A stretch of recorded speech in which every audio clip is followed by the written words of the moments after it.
իրենց համար հետաքրքիր չի այս երկրի բախտը եւ այս քաղաքացիների, այլ նրանք ունեն մենակ սեփական իշխանությունը պահելու խնդիր, այս մարդկանց այս շինծու դատավարությունը ամիսներ շարունակվում է, որի մենք ներկա ենք լինում այս ամեն ինչին եւ ես կարծում եմ, որ այս ամեն ինչը պետք է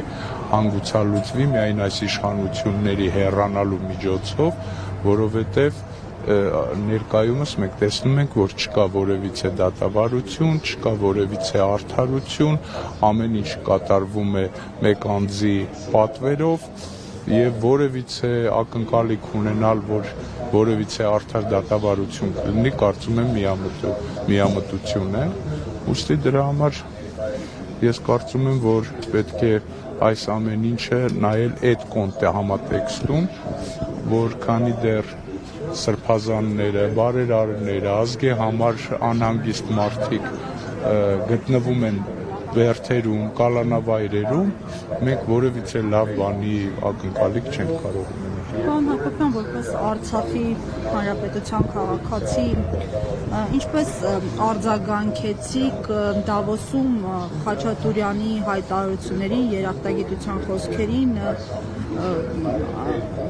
Ալիևին ուղղված։ Գիտեք, դա որևիցե կերպ այս իշխանությունները որպես այդպիսին չեն առանձնանում իրարից, այսինքն այսօր եւ երկրի խորհրդարանի մեծամասնությունը եւ կառավարության ղեկավարը եւ հանրապետության նախագահան ունեն նույն տրամաբանությունը շարժվելու, նույն պարտվողական դիրքերից հանդես գալու, փորձելու հաջողանալու այնպիսի ռազմաքաղաքական հանցագործություն կատարած անձանց ինչպիսին Ալիևն է, որովհետև կարծում եմ մենք ոչ ոք չի ընդունել, որ